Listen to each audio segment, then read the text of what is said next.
Hello, and welcome to another episode of Nostalgic Mystery Radio. I'm your host, Stevie K, and it's my honor to bring you the radio shows of yesteryear.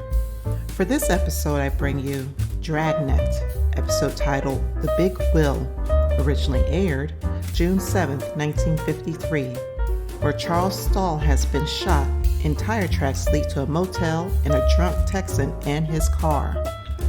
So sit back and relax, and I hope you enjoy this Nostalgic Mystery Radio. Thank you for listening.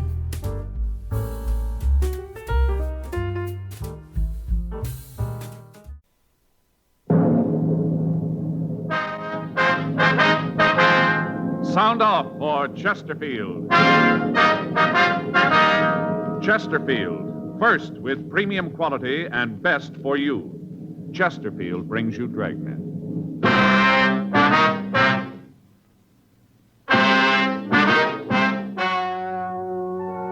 Ladies and gentlemen, the story you are about to hear is true. The names have been changed to protect the innocent.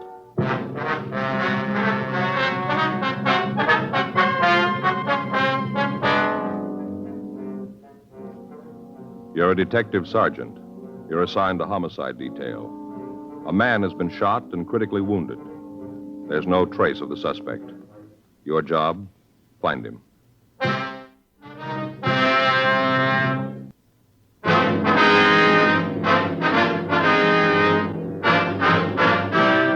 Dragnet, the documented drama of an actual crime. For the next 30 minutes, in cooperation with the Los Angeles Police Department, you will travel step by step on the side of the law through an actual case transcribed from official police files. From beginning to end, from crime to punishment, Dragnet is the story of your police force in action. It was Sunday, April 26th. It was raining in Los Angeles. We were working the night watch out of homicide detail. My partner's Frank Smith. The boss is Captain Lorman. My name's Friday. I was on my way back to the office, and it was 11:44 p.m. when I got to room 42. Homicide. Hi, Frank. Hi. Anybody call? Yeah, Lopey called. Wants to know if he left his overshoes. No, I didn't see him. It's quit raining anyway. What are you doing there? Just a minute, Joe. What's the scale for? The needle's bent a little. And what are you doing? Here, weighing my stuff. You're what? Weighing my stuff. Oh, yeah. I guess everybody ought to know what his stuff weighs, huh? Yeah. Let's see. Get my gun. Better take the bullets out first. What are you doing that for? Weigh them separate, Joe. Keep track. Yeah, that's right. Now, the bullets. Handcuffs. Frank, did anybody ever ask you about all this? And my bullet clip. Look, I'm a member of the club here, too. What's this all about? Pencils. 4? Yeah, pressed kind of hard. Yeah. Other stuff in my wallet. Change. Keys. Boy, no wonder my feet kill me. What? 6 pounds, 2.5 ounces. That's what I carry, Joe. Working night's got a flashlight, too. That's good for another pound. You figure that's what makes your feet hurt, huh? Sure. Yeah. 6 pounds, 2 ounces. How much do you weigh, Frank? Any calls? Come on, how much? Joe, I get that all day from Faye. Never thought I'd get it from you. Yeah, it's a hot shot. I'll get it.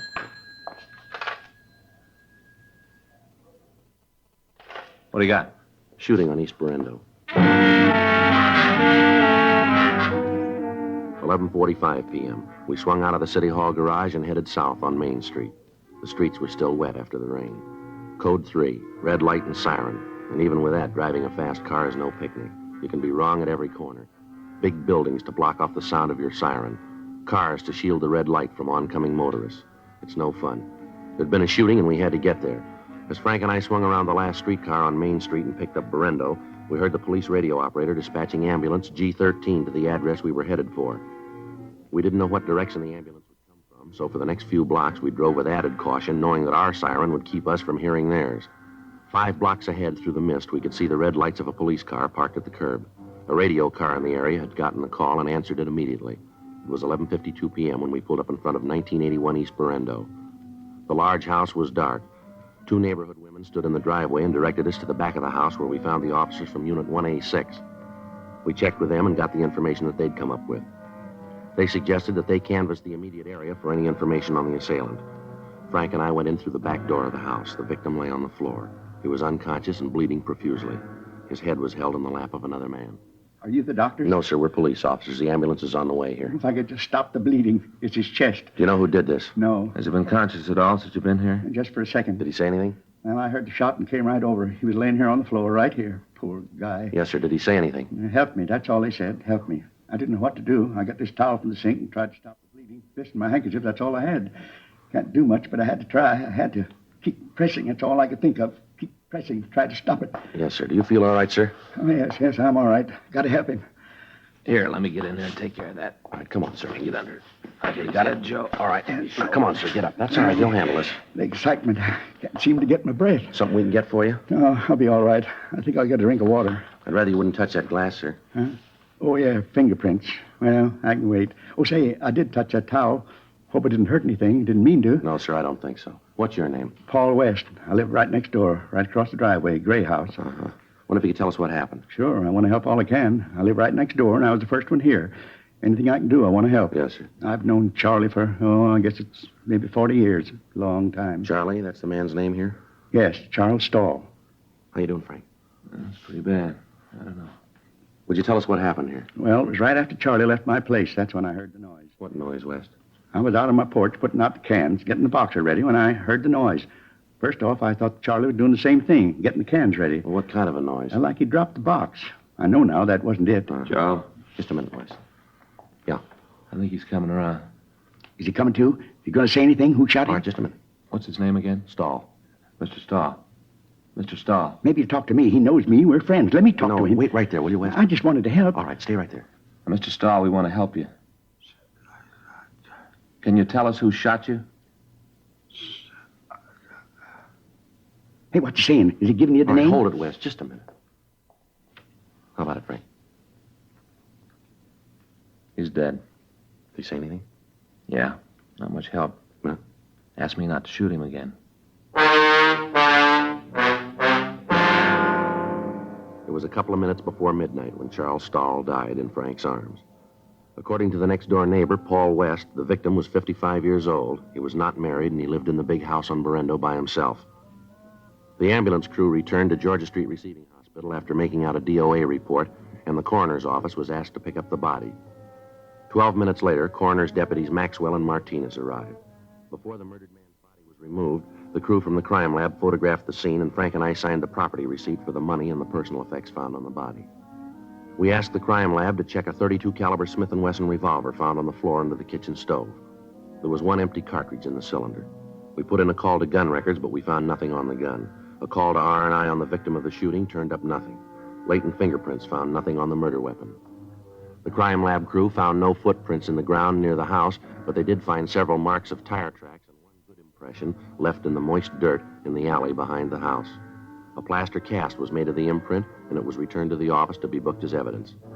We checked with the officers in Unit 1A6, but they said that in canvassing the neighborhood, they'd been unable to come up with any new leads. 12:21 a.m. We checked back into the house, and we talked to the neighbor, Paul West. What kind of a job did Stahl have? Owned a print shop, Stahl Press, over on the east side. Was he in business by himself? What do you mean? Well, did he have any partners? No, Charlie owned it right out. Had the pink slip, you might say. Mm-hmm. Can you give us the address? Sure, biggest print shop on the east side. Printed just about everything. Posters, display cards, things like that. He gave me some cards last Christmas. Here, take a look. That's my name, embossed. Yes, sir. Did it himself.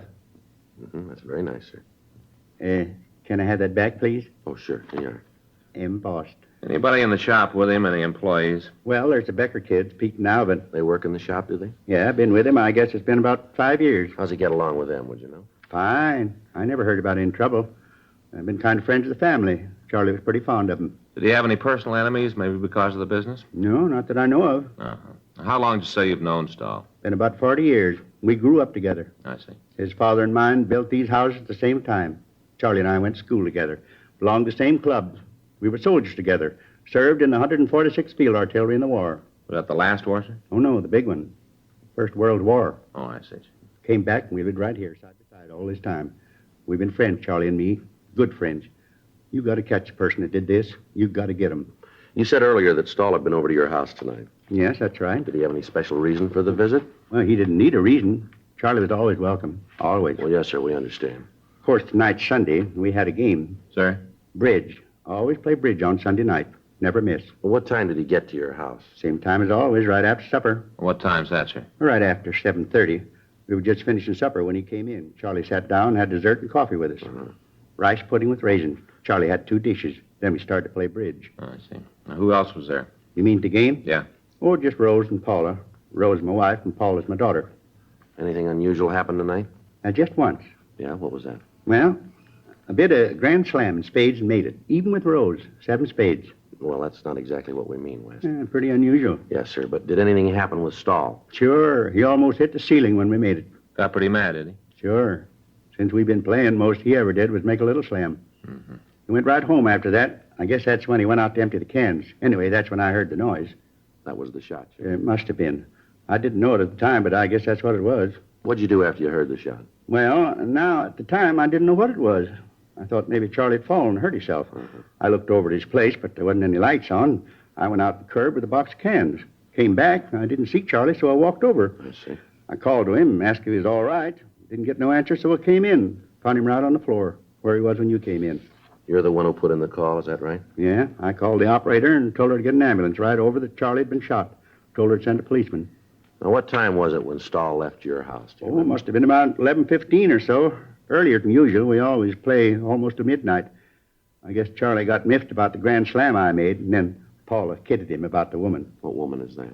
Oh, it wasn't anything. I went out and looked. Nobody there. Sir? A couple of times Charlie thought he heard a woman coughing outside the window by his house. I went over at the window, looked out there, but there wasn't anybody there. Well, did you hear this coughing? No, not really. After Charlie started talking about it, I thought I did, but when I went out to look, there wasn't anybody there. His imagination, that's all. He was mad because of the slam. Well, did you hear anything at all when you were out and back? Huh? Well, when you went into Stahl's house, did you hear anybody around? A car, maybe? Something like that? No, not a soul. Wes, could somebody have gone out the front of the house when you came in the back? Wouldn't seem it could be. I'd have heard him if they did. Well, then you'd say that whoever shot Stahl wasn't in the house when you went in, is that it? Pretty sure about that. Of course, they might have left before I went in. Sir? Well, I'd already took the box of cans out front after I heard the noise. If there's anybody in the house, they could have gotten out then. But you didn't see anybody, did you? No, nobody at all. Do you know if Stahl has any relatives in Los Angeles? No. He hasn't, huh? Hasn't got any place. None at all. Always kind of worried him. Why is that? Well, he used to say he didn't have any folks to leave his things to. The house, print shop. Mm-hmm. He made a will, though. All legal with a seal and all. Official. He used to talk to me about it. I see. You know who the beneficiary was, would you? Not now. What? Well, I knew who it was, but he said he was going to change it. Said he was going to put a new name on. What did he say, whose? Nope. Just said I'd be surprised. We looked through the victim's desk for the will. In one of the bottom drawers, we found a locked tin box. In a box of paper clips, we found a key that fit. In the top liner of the box, there was a Purple Heart ribbon and an American Victory Medal from the First World War. In the bottom of the box, there were several government bonds and the will. In it, he left the house and the rest of his possessions to a Mrs. Margaret Becker. The print shop and the business he left to Mrs. Becker's sons, Peter and Alvin. The will was dated 3 years previously. On a separate piece of paper, we found an address for a Mrs. Margaret Becker, the Lone Star Motel on Sepulveda Boulevard. 12:40 a.m. We affixed the public administrator's seal, which the coroner's deputy had left with us, to the door of the victim's house. We talked with the wife and daughter of the neighbor, Paul West. They confirmed the story he'd given us. On the way to talk to the Becker woman, we stopped and called the office. They checked the name through R&I, but they came up with no identification. We called Sergeant J. Allen at the crime lab, and he told us that the tire marks found in the rear of the victim's house were made by 3 B.F. Goodrich tires and 1 truck tire. He said that the cast they'd made was of the truck tire, as it was the only one they could lift, and that it was made by the left front wheel. There was a car parked in front of the manager's cottage. The registration listed Margaret Becker as the owner. Legal the same. We checked it. Motor's cold. Yeah, tires don't match. Well, nice try. Yeah, let's go. I get it. Late. Yeah. 1:15. Probably asleep. Yeah. What's the matter? Can't you read? Sign says no vacancy. That means full up. N-O, that means no. Waking somebody at this hour? Yes, ma'am. And don't We're- ask me if I know someplace where you can stay because I don't. Good night. Just a minute, Miss Becker.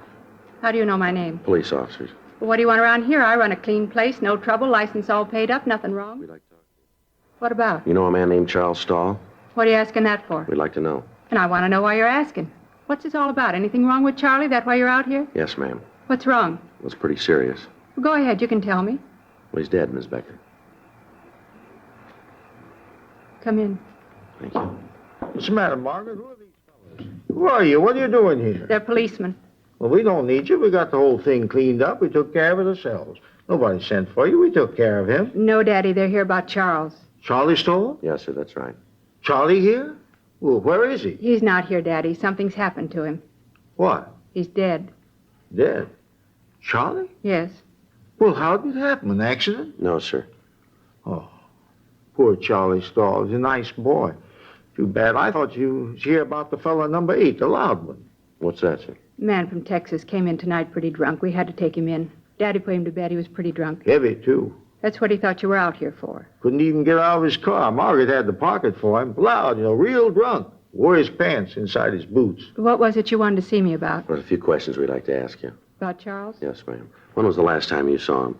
Must have been a couple of weeks ago. I saw him last week, April 22nd. Went fishing down at the pier. Miss Becker, what was your relationship with Stahl? Good friends, that's all. We knew each other almost all our lives. I used to live next door to him. Went through school together. I always thought they were going to get married. Charlie was a good boy. You see much of him lately? No, not too much. I've been busy here with Daddy, and Charlie's had other things to do. Moved next door to him on December 14th. Exactly 42 years ago come winter. You know if he had any enemies, ma'am? No, can't think of anyone who didn't like Charlie. Didn't catch anything at the pier. Bad bait. You've been home all evening, have you? Yeah. Why'd you ask that? Well, it's just routine. You think I had something to do with it, that it? No, ma'am, we don't. Pinheads, that's what you need. I beg your pardon, sir? Pinhead anchovies. That's what you need for pier fishing. You say it's routine, but I don't like you coming in here, waking us up with all these questions. We've had a bad night, that drunk coming in here. We've been on the go ever since then. A few years ago, I used to be able to get a lot of pinheads. Not anymore. You want to make any accusations, you talk to Paul West. You just talk to him. Try your routine questions there. Paul West? Yeah, Charlie's neighbor. He's never liked Charlie, never. Anyone hurt Charlie, it was Paul. Why do you say that, Mrs. Becker? Years ago, Charlie was sweet on Paul's sister. On the way back from the beach one night, there was an accident, and Paul's sister was killed. Never forgave Charlie. Always held him to blame. Well, why was that, Miss Becker? Charlie was driving. Paul hated Charles for it. Now the thing with the daughter. Paul didn't like that either. Somebody did something to Charlie. You routine the man next door. You talk to Paul West. Now get out of here. I want to get some sleep. If you got any more questions, you come back in the morning, and I'll talk to you then. You get out of here now. Yes, ma'am. But what did you mean, the thing with her West's daughter? All right. I'll tell you that, then you got to get out of here. Yes, ma'am. A couple of months ago, Paula came home, divorced her husband, and moved home. Right away, Charlie got sweet on her. Paul didn't like it. Didn't like it at all. Did you ever say anything to Stahl about it? You bet he did. They had a lot of arguments, a lot of them. You talk to Paul West. He's the one you got to talk to. Now, good night. We'll be back in the morning, ma'am. I'll be here. Don't worry. I'll talk to you then. I'm going fishing tomorrow. They're getting pinheads now. There's a new one, huh? West's daughter. Yeah, better check it out. Hold it a minute. Huh? Let's take a look back at the carport here. There it is, a Texas license plate. Yeah. I'll check the motor. How about it? Radiator's warm. How about the wheels? 3 Goodrich tires and a truck tire.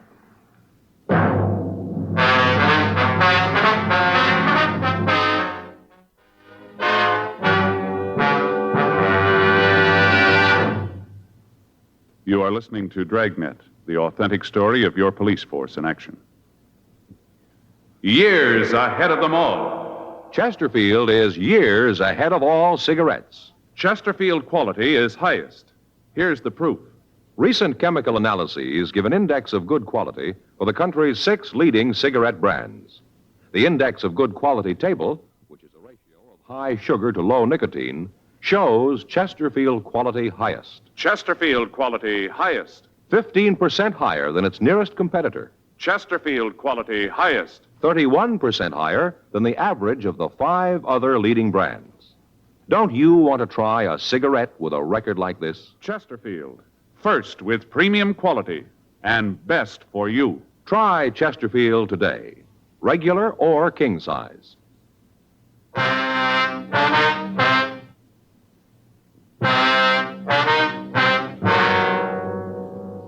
information we'd gotten from the crime lab gave us the make of the tires that had left the imprints in back of the victim's house. 3 of the tires had been identified as being of Goodrich make. The 4th was a truck tire.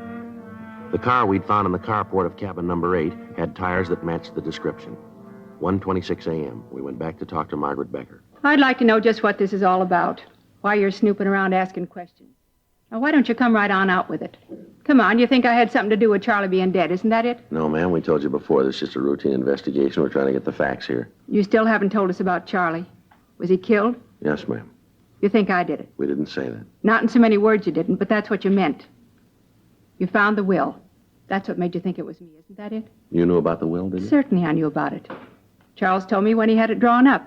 Said he didn't have anybody else who wanted to see that me and the boys were taken care of. Too bad about Charlie Stahl. He's a good boy. He's going to take care of Margaret. He ever say anything to you about changing the will? Yes. Told me about it the last time I saw him. Had lunch together, and he told me then. Tell you what changes he was going to make? No, not right out. Didn't have to. I knew. I could tell. Way he's been acting lately, I could tell. So could I. Well, what do you mean, the way he's been acting? Was there anything wrong? Well, this thing with Paula. Told you about that. Charlie's been acting like a fool, falling all over her, gushing sweet talk. Silly. Mm-hmm. Well, she had him in a trance. Her just 25 and him 55. Talk about spring and winter. Well, that was them. How'd Paula feel about this? How'd you expect her to feel? She thought that Charlie'd leave her the money, house, everything. She went right along with it, real brazen. Sir? Yeah? You said earlier that you thought your daughter and Mr. Stahl might get married. Is that right? You better did. They always been in love. Daddy, that's not true. Well, it is, too. I'm your father now. You show a little respect. After that no-good Becker walked out on Maggie, she and Charlie started to see each other again. Went real nice. Then Paula come into town, and Charlie Stahl took up with her. Mm-hmm. Charlie Stahl made out his will so that everything went to Margaret and the kids. Then he decided he'd change it. You knew about the will, too, huh? Sure, I was a friend of Charlie's. We used to go fishing all the time, talk about things. I told him that he was wrong to even think of changing his will. I told him that it was wrong. What time did you say that car from Texas got in, ma'am? I told you, about 10:15. Well, ma'am, is it possible that somebody could have taken the car out without you knowing about it? Hey, wait a minute, Margaret. That ain't right. What? It wasn't that late. It was only about 8 when he come in. I remember because I was in bed at 8:30. I put him to bed and then come back and went to bed myself. I wanted to get some sleep, kind of going fishing in the morning. You pretty sure about the time, are you? Well, you bet. I remember because I got in bed and turned on the radio. Listened to that radio program about the detective. Fell asleep before the end. Never did find out who stole the jewels and did the murder. What was your daughter doing when you came back? Just sitting there. She went out to put the car away, and I went to bed. Mm-hmm. How long was she outside? I don't know, a few minutes, I guess. Can you tell us a little closer than that? Not very well. I told you I went to sleep. I didn't hear her come in. Miss Becker, I wonder if you'd get dressed, please. We'd like to talk to you downtown. What for? Well, we have a report from our crime lab. They found some tire tracks in back of Stahl's house tonight. They were fresh tracks. They'd been made since it stopped raining. Those tracks match the car you got parked back there. And you think I drove the car over to Charlie's? Well, we'd like to talk about it. Why? Why'd I do a thing like that? Why'd I want to kill Charlie? Maybe because he was going to cut you out of his will. Looks like a pretty good motive. You two are out of your minds. All right, ma'am. We'll lay it out for you. You better do that. Making accusations you can't back up. The way the evidence looks, we got a pretty good case here. The way it looks, you took the car and you drove it over to Stahl's. He was next door playing cards, so you waited in the kitchen for him to come back. A couple of times you coughed while you were waiting. He heard you. He came over to the window to see who it was. Because it was dark, he couldn't see you. I haven't heard a story like that since I stopped reading fairy He tales. came home and you killed him. Then you heard Mr. West next door. He came over to see what it was. You went out the back way to the car that you'd parked in the alley, and you drove it back here. That's the way it looks to you, is it? Yes, ma'am, that's the way it looks. You figure she killed Charlie Stahl? Yes, sir. You're going to arrest Margaret? We want to talk to her about it. Oh, going to take her down to jail, huh? Yes, sir. Mm-hmm. Well, I'll go and put my clothes on. No, that isn't necessary for you to go with her, sir. Well, she's not going. What? I killed Charlie Stahl. Daddy. You killed him? Yep. Got tired of how he was treating Margaret. Got good and tired. Him talking about how he was going to change the will. I couldn't let him do that. I just killed him and drove the car over and did it. What time was all this? Huh? What time did you go over to Stahl's? Right after the fellow from Texas. I guess it was about 9. What time did you kill him? Oh, must have been 10:30 or so. I had to wait for him to get through playing cards. I had to wait for him to come home. Why are you doing this, Daddy? Why am I doing it? I said somebody's got to take care of the kids. Somebody's got to take care of you. I'm an old man. I ain't much use to anybody. All right, come on, Miss Becker. You want to get dressed now? She ain't the one. I did it. I killed Charlie Stahl. I already confessed. Why don't you believe me? Why don't you arrest me now? I did it. No, I'm afraid not. You got the times a little mixed up. Stahl wasn't killed at 10:30. No, he's just trying to help me, but he doesn't have to. Him and me were both here all night. Neither one of us left. I was in bed and asleep at midnight. Why do you say that? What? Why do you think Stahl was killed around midnight? I didn't say that. You said that you were home and in bed by midnight, didn't you? Just a figure of speech. I think I've talked enough to you. I don't have to say anything more. I'm going to see a lawyer about it. You got no right. I'm the one that did it. I'm the one. Why'd you kill him, Mrs. Becker? You want to tell us? Get old, nobody believes you. How about it, Miss Becker? I'll get dressed. You did kill him then, huh? Yes, I did it. Wasn't because of the money, though. You got to believe that. Wasn't because of the money. Yeah. I loved him. Deep in my heart, I loved him. Always did. Even when we were kids. I thought he was going to marry me. Then he met Paula. You shouldn't have done it, Margaret. I loved him and he didn't want me. He wanted Paula. You know what that's like? What's that? Love somebody and them not want you? Begins to eat at you. Pretty soon you can't stand it anymore. That's why I did it, not for the money, you understand. I just wanted him. Yeah. Just him, that's all I wanted. Not his money, you believe that? I never wanted his money, I just wanted him. You believe that? Well, it really doesn't make any difference, does it? How do you mean? You didn't get either one.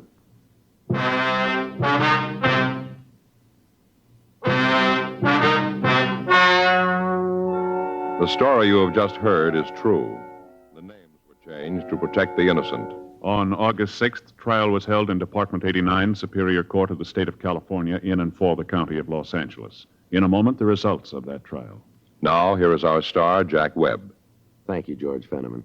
Friends, all of us on Dragnet are proud to be associated with Chesterfield because, believe me, Chesterfield is years ahead of all cigarettes.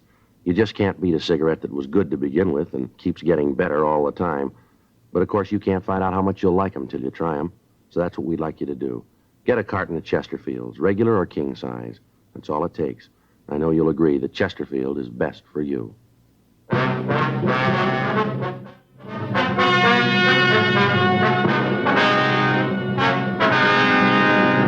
Margaret Alice Becker was tried and convicted of murder in the first degree. She was sentenced to life imprisonment on the California Institute for Women, Corona, California. Further investigation proved that the suspect's father, John Samuel Woodbridge, was not implicated in the murder. He was not held.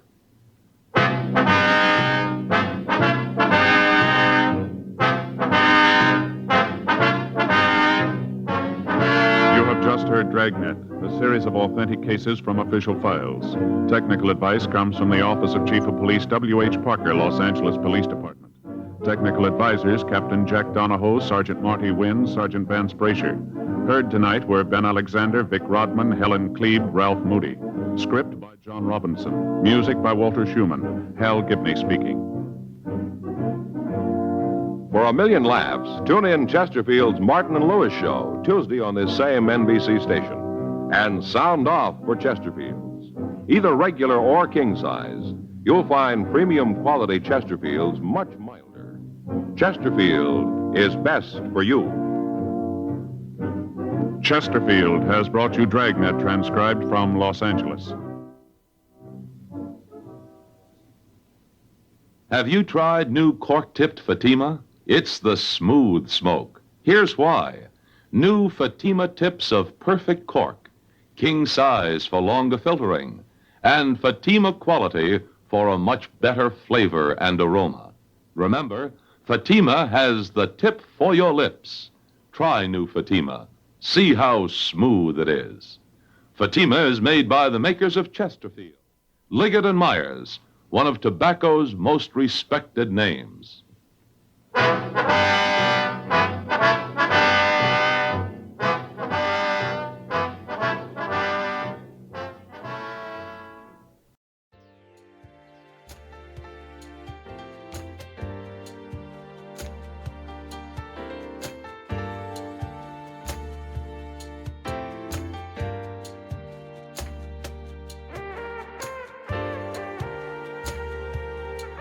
This has been a Nostalgic Mystery Radio presentation. I hope you enjoyed this episode. Please feel free to like and rate this podcast on your favorite app. Also, there's a Nostalgic Mystery Radio YouTube page for your perusal to subscribe to. You can contact me by emailing me at nostalgicmysteryradio@gmail.com. I hope you have a blessed day or evening. And again, thank you for listening.